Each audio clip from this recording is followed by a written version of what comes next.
தத்துவசிவம் சேனலில் சப்ஸ்கிரைபராக இருந்த எமது ஆன்மீக மற்றும் ஜோதிட பதிவுகளை தொடர்ந்து கண்டு வரக்கூடிய அன்பர்களுக்கும் நேரிலேயோ ஃபோன் மூலமாக வாட்ஸ்அப் இன்ன பிற வழிகள் மூலமாக தங்களுக்கான ஜாதக பலனை முறையாக மனம் பெற்றுக்கொண்ட அன்பர்கள் என் அனைவருக்கும் நன்றியும் வணக்கத்தையும் தெரிவித்துக் கொள்கின்றேன்.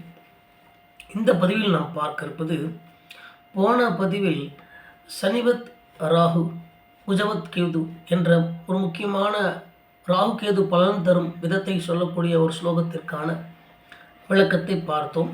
அதில் போன பதிவில் சனிவத் ராகு பகவான் சனியைப் போல செயல்படுவார், எவ்வாறு எந்தெந்த விதத்தில் செயல்படும் வேறுபாடுகள் உண்டு, இவையெல்லாம் ஒரு பொதுவான வீடியோ பதிவாக நாம் போன பதிவில் பார்த்தோம்.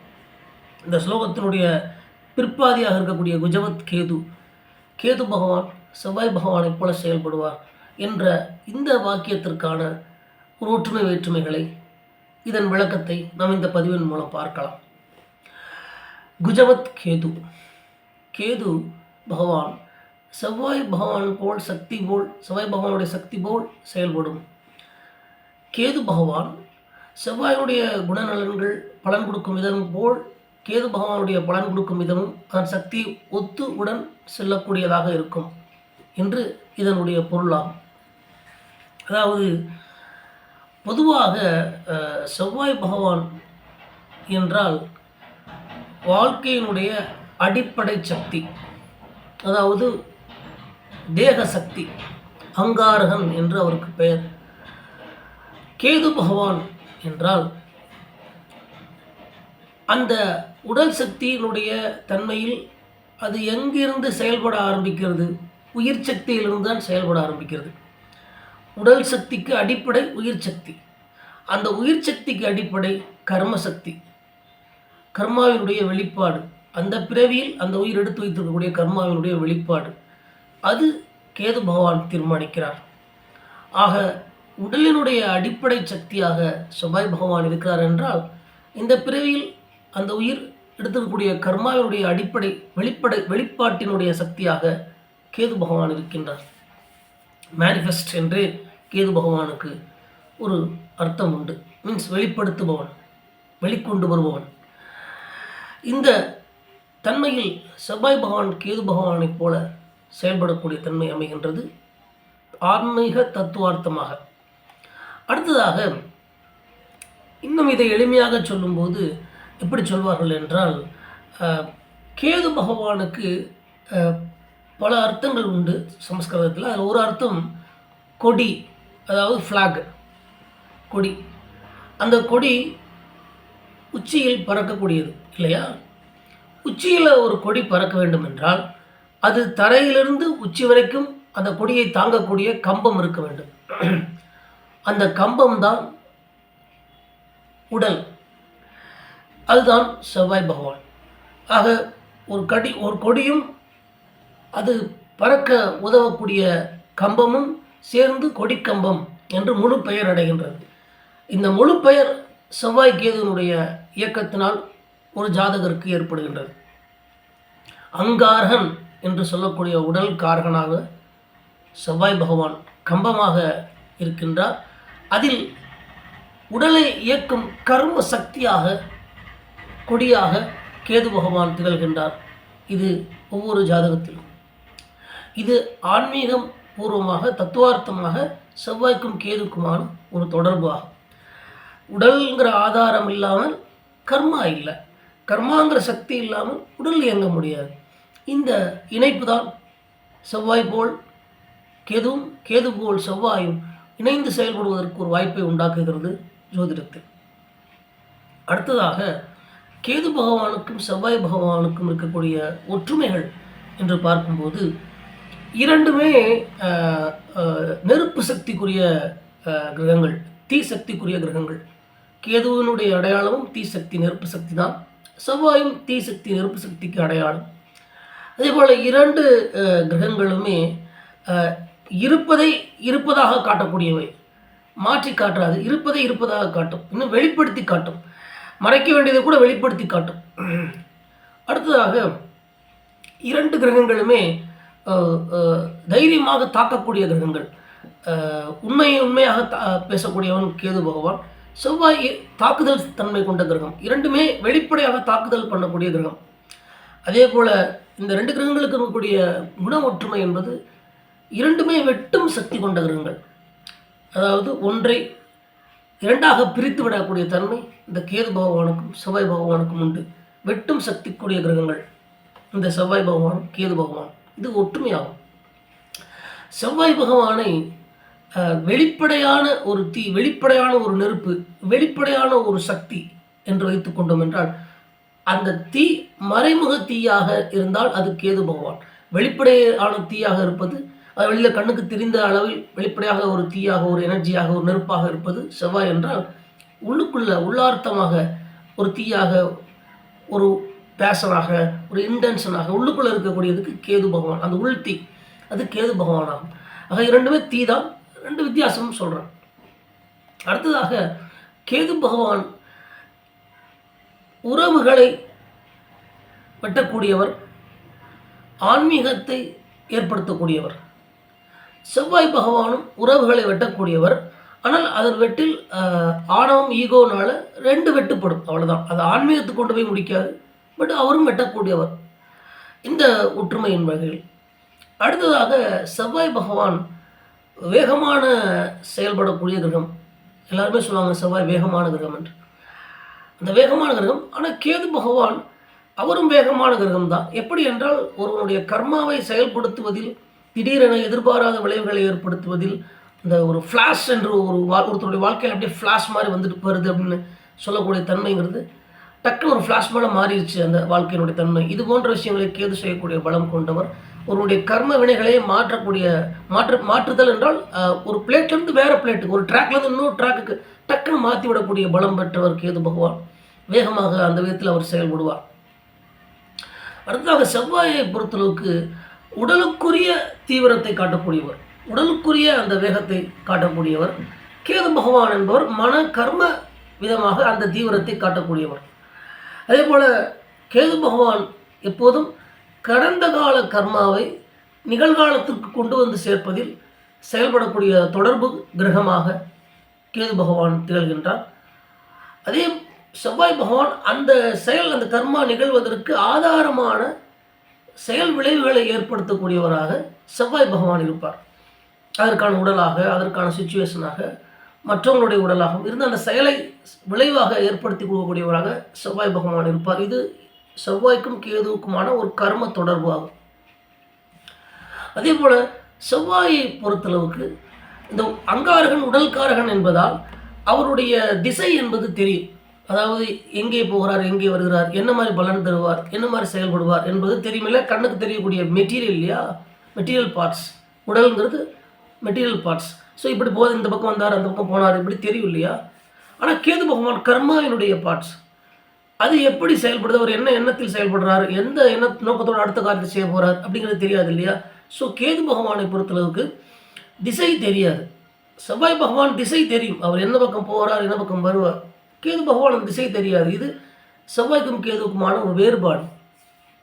செவ்வாய் பகவான் இயல்பிலேயே நான் செய்கிறேன், நான் செயல்படுகிறேன் என்ற அந்த உடல் பலம், உடல் இச்சை, உடல் விருப்பம் கொண்டவர்.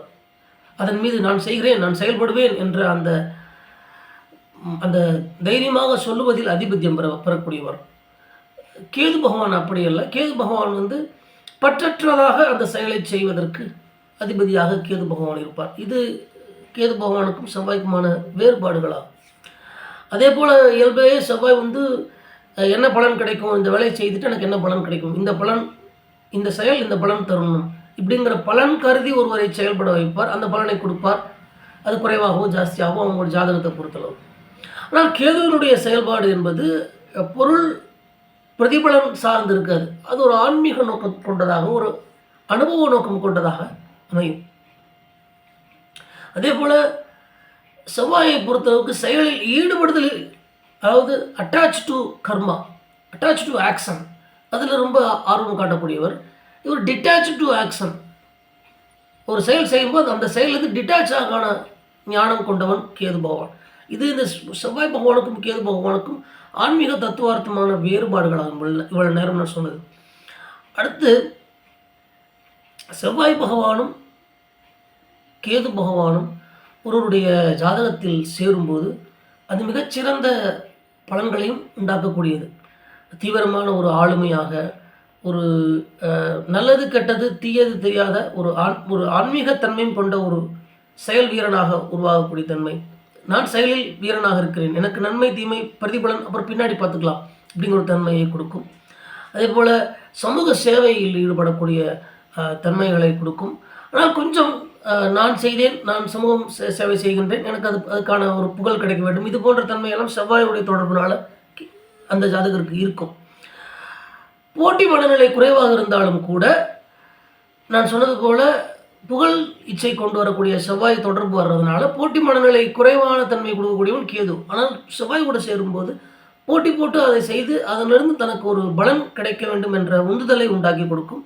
விசித்திரமான வீரத்தன்மைகளை எல்லாம் செவ்வாய் கேதுனுடைய சேர்க்கை உண்டாக்கும். அதே போல தான் செய்யக்கூடிய ஒவ்வொரு செயல்களிலும் தனக்கு என்ன பலன் என்பதை செவ்வாய் அந்த ஜாதகருக்கு பார்க்க வைப்பார். கேது கூட சேர்றதுனால தனக்கு என்ன பலனோடு தன் என்ன அந்த அனுபவம் பெற்றோம், அதிலிருந்து நமக்கு ஸ்பெஷலாக என்ன அனுபவமாக ஞானமாக நமக்கு கிடைத்தது என்பதை கேது பார்க்க வைப்பார் இவர் 2 பேரும் சேரும்போது. அதே போல் இந்த சேர்க்கையில் ஒரு மைனஸ் பாயிண்ட் என்னென்னா, அமைதி இல்லாத ஒரு மனநிலையை அடிக்கடி கொடுக்கும். ரொம்ப புதுமையை தேடிக்கொண்டே இருக்கக்கூடிய தன்மை இல்லை. ஒருத்தர் தள்ளுவார், ஒருத்தர் பழமையை விரும்புவாங்க. உறவுகளை பிரிக்க வைக்கக்கூடிய வாய்ப்புகள் கொடுக்கும். இலக்குகள் முடியாமல் போயிடுச்சுன்னா, லட்சியங்கள் முடியாமல் போயிடுச்சுன்னா, எய்ம் முடியாமல் போச்சுன்னா அது ஒரு விதத்தில் அந்த ஜாதகரை பாதிக்கும். இதே போல் செவ்வாய் பகவானும் கேது பகவானும் சேரும்போது, தொடர்பு கொள்ளும்போது ஒரு ஜாதகத்தில் நான் எடுக்கும் முடிவே சிறந்தது போன்ற எண்ணங்களை ஒருவருக்கு உண்டாக்கும். அதே போல் மிகுந்த பிடிவாதம், எதிலும் வெற்றி பெற வேண்டும் என்ற எண்ணத்தை, வேகத்தை உண்டாக்கும். விடாமுயற்சியை உண்டாக்கும். ஒரு முயற்சி தோற்றாலும் கூட அதில் அடுத்தடுத்து என்று அதை விடாமல் மறுபடியும் தொடர்ந்து துரத்துவார்கள். அது சில நேரங்களில் பலவீனமாகவும் ஆகலாம்.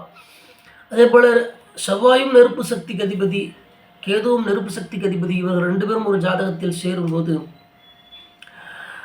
அதாவது திடீர் மாற்றங்களை, அதிரடியான முடிவுகளை எடுக்கக்கூடிய தன்மை கொண்டவர்களாக இருப்பார்கள். தன்னுடைய லட்சியங்களுக்கு, தன்னுடைய எய்மை நோக்கி போவதில் ரொம்ப தீர்க்கமாகவும் திடமான ஒரு முடிவோடும் செயல்படக்கூடியவர்களாக இருப்பார்கள். அதனால் சில அசுபலங்களும் ஏற்படும். ஏனென்றால் 2 பேரும் சேரக்கூடிய இடத்துக்கு சம்மந்தப்பட்ட உறவுகளையோ, குணங்களையோ, தன்மைகளையோ சில விஷயத்தை வெட்டி விட்டு அல்லது பிரித்து விட்டு அதை கடந்து செல்லக்கூடியவர்களாக, அந்த லட்சியத்தை நோக்கியோ தங்களுடைய எண்ணத்தை நோக்கியோ கடந்து செல்லக்கூடியவர்களாக இருப்பார்கள். ஒரு போர் வீரனுக்குரிய செயல்பாடு பலம் இருக்கும். ஆனால் நான் சொன்னது போல் அதனால் சில உறவுகள் பாதிக்கப்படலாம். வேகம் என்பது வாழ்நாள் அதிகமாக பிற்பகுதிகளில் ஆன்மீக எண்ணங்கள் வர வர கொஞ்சம் கொஞ்சமாக அந்த வேகத்தன்மை குறையும்.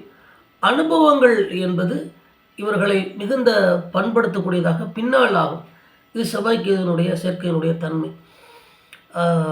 மறைபொருள் அறிவை புரிந்து கொள்ளக்கூடிய தன்மைகளை எல்லாம் அடைவார்கள் இந்த செவ்வாய் கேதுனுடைய சேர்க்கையினுடைய தன்மை. அதில் போட்டி, வீரம், வீரியம்னு ஆரம்பத்தில் இருந்தாலும் போக போக போக போக அதில் பக்குவப்பட்ட தன்மையை, போட்டி மனப்பான்மையிலிருந்து விலகி பொறுமையோடு யோசிக்கக்கூடிய தன்மையும், கட்டுப்பாடின்றி செயல்படும் தன்மையிலிருந்து கட்டுப்பட்ட செயல்படும் தன்மையை நோக்கி மாறுவதும். நிறைய செவ்வாய்க்கேது சேர்க்கை பெற்றவர்கள் உடற்பயிற்சி, வீரம் சார்ந்த, போட்டித்தன்மை சார்ந்த விஷயங்களில் சாதனை செய்கின்றார்கள். ஸோ ஒரு ஆராய்ச்சி இது போன்ற. ஸோ செவ்வாய்க்கேது சேர்க்கை என்பது தனியாக ஒரு பலனாக தர வேண்டும். அந்தளவுக்கு செவ்வாய்க்கேது சேர்க்கையினுடைய பலம் உண்டு. செவ்வாய்க்கேது சேர்க்கைக்கு ஒரு மைல்கல் போல் சொல்கிறதா இருந்தால், உத்திராடம்ங்கிற ஒரு நட்சத்திரத்தில் செவ்வாய்க்கேது சேரும்போது அந்த நபர்கள் தங்கள் துறையில் சிறந்த ஆளுமையாக, சிறந்த தலைமைத்துவத்தை, அதாவது மீன்ஸ் ஹையர் லீடர்ஷிப் குவாலிட்டியோட அந்த தனது துறையில் ஒரு முக்கியமான ஒரு இடத்தை, இம்பார்ட்டண்டான ஒரு ரோலை ப்ளே பண்ணுறவங்களாக மாறலாம் என்று சோதனத்தில் சொல்லப்பட்டுள்ளது. அதுவும் உத்திராடம் நட்சத்திரத்தில் செவ்வாய்க்கேதுனுடைய சேர்க்கை. ஜாதத்தில் மற்ற கிரகங்களும் நன்றாக இருக்க வேண்டும். இது செவ்வாய்க்கேது சேர்க்கையினுடைய பலன்களில் ஒரு முக்கியமான மைல்கல் பலனாகும். அதை உங்களுக்கு சுட்டி காட்டுகிறேன், தொட்டு காட்டுகிறேன். அடுத்து கேது பகவான் செவ்வாய் போல செயல்படுவார் என்று சொன்னோம் அல்லவா? அதனாலேயே செவ்வாய் பகவான் உடைய வீடுகளாக இருக்கக்கூடிய மேஷம், விருட்சகம், போன்ற வீடுகளில் கேது பகவான் இருக்கும்போது சிறந்த பலன்களை தர வாய்ப்புகள் உண்டு. இதிலும் முக்கியமாக விருச்சகத்தில் இருக்கும்போது அவர் உச்சநிலையை அடைவார் என்று சில நூல்கள் எடுத்துரைக்கின்றன. ஸோ கேது பகவான் விருச்சகத்தில் இருக்கும்போது ஒரு அமைதியான ஆழமான ஒரு பார்வையை அந்த ஜாதகருக்கு ஏற்படுத்தி கொடுப்பார். உணர்ச்சிகளை மறைத்து திறன்களுக்கு முக்கியத்துவம் தரக்கூடிய தன்மையை கொடுப்பார். ஆபத்தான சூழ்நிலைகளும் கூட அமைதியான செயல்படும் தன்மையை அந்த ஜாதகருக்கு ஏற்படுத்தி கொடுப்பார். நான் சொன்னது போல் கண்டுபிடிப்புகள், புதிய விஷயங்களை வெளியே கொண்டு வருவது, தனக்கென்று ஒரு அடையாளத்தை உண்டாக்கி கொள்வது தனது துறைகளில். அதே போல் ஒரு செவ்வாயுடைய வீடாகவும் இருக்கிறதுனால கேது சேரும்போது பயமில்லாத ஒரு மனநிலையில் அது செயல்படக்கூடியது. இதுதான் இவ்வளோதான் அந்த ஒரு ஞானத்தோடு செயல்படக்கூடியது, பயம் இல்லாமல். ஸோ வாழ்க்கையினுடைய ஆழத்தை நேரடியாக பார்க்கக்கூடிய, தன் துறையில் தன் தொழில் இருக்கக்கூடிய ஆழத்தை நேரடியாக பார்க்கக்கூடிய பார்வையை அந்த தன்மைக்கு கொடுக்கும். அவர்கள் தியாகமும் ஆன்மீக மாற்றங்களுக்கும் தங்களை உட்படுத்தி கொள்ளக்கூடியவர்களாகவும் இருப்பார்கள் என்று ஜோதிட நூல் சொல்கின்றது. ஆக கேது பகவான் விருச்சிக ராசியில் இருக்கும்போது இது போன்ற ஒரு பலம் ஏற்படுகின்றது. அதே போல் கேது பகவானை பொறுத்தளவுக்கு அவர் மேசராசியில் இருக்கும்போது புதிய செயல்களை உண்டாக்கி கொடுக்கக்கூடியவனாக, புதிய போராட்டங்களுக்கு அஞ்சாதவனாக, அமைதி இல்லாத இயக்கத்தில் இருந்தாலும் கூட தொடர்ந்து ஏதேனும் ஒன்றை தேடி செயல்படுத்தி கொண்டே இருக்க வேண்டும் என்ற தன்மை கொண்டவராக இருப்பார்கள். வெற்றியின் மீது விருப்பம், வெற்றியை அடைவதற்கான துடிப்பும் அவரிடம் இருக்கும். முயற்சியை பாதியில் விட மாட்டார்கள். இலக்குகளை அடையாமல் அவர்களுக்கு தூக்கமே வராது என்று சொல்வது போன்று இருப்பார்கள். இந்த போட்டியில் ஒரு ஆர்வத்தோடு இருக்கிறதுனால போட்டி சார்ந்த விஷயங்களில் மற்ற கிரகங்கள் நல்லா இருக்கும்போது அந்த போட்டி சம்மந்தப்பட்ட துறைகளில் அவர்கள் வென்று அதற்கான பரிசுகளையும் அதற்கான அடையாளங்களையும் அடைவார்கள். ஒரு தொடர்ந்து இயங்கக்கூடிய ஒரு இயந்திரம் போன்று, அது தரும் பலன்கள் போன்று மேசத்தில் அமைந்திருக்கும் கேது பகவான் ஏற்படுத்தி கொடுப்பார். அதே போல் இந்த மேசத்தில் அமைந்திருக்கும் கேது பகவான் சில நேரங்களில் செயல் குழப்பத்தையும் ஏற்படுத்தலாம். மற்ற கிரகங்களுடைய தாக்கத்தினால், வேகத்தினாலும் தான் என்ன செய்ய வேண்டும், எப்படி செய்ய வேண்டும் என்ற செயல் குழப்பத்தையும் உண்டாக்கலாம். இருந்தாலும் மேசத்தில் கேது இருப்பது சிறப்பு தான். ஆனால் விருச்சகத்தில் கேது இருப்பது அளவுக்கு சிறப்பு அல்ல. ஆக கேது பகவானுக்கும் செவ்வாய் பகவானுக்கும் இருக்கக்கூடிய ஒற்றுமை என்ன, வேற்றுமை என்ன, ஏன் கேது பகவானும் செவ்வாய் பகவானும் ஒருபோல் பலன் தருகிறார்கள், ஆன்மீக தத்துவ ரீதியான விளக்கம் என்ன, கேது பகவான் செவ்வாய் பகவான் ராசிகளில் அமையும் போது ஏற்படுத்தக்கூடிய அடிப்படை பலன்கள் என்ன போன்றவற்றையெல்லாம் இந்த பதிவின் மூலம் சுட்டி காண்பித்தேன். நான் சொன்னது போல கேது பகவான் செவ்வாய் பகவான் தொடர்பு என்பதை நான் இந்த பதிவில் தொட்டு காட்டியிருக்கிறேன். இன்னும் ஆழமாக ஆன்மீக ரீதியாக தத்துவ ரீதியாகவும் நாம் சொல்லலாம். இந்த அளவில் கேது பகவான் செவ்வாய் பகவான் தொடர்பை தெரிந்து கொள்வது போதுமானதாக இருக்கும். தொடர்ந்து எமது ஜோதிட பதிவுகளுக்கு ஒத்துழைப்பு தந்து வரக்கூடிய அன்பர்களுக்கும் ஜோதிட சாஸ்திரங்கள் தந்து வரக்கூடிய இறைவனுக்கும் நன்றி கூறி இந்த அளவில் இந்த பதிவை நிறைவு செய்கின்றேன். நன்றி, வணக்கம்.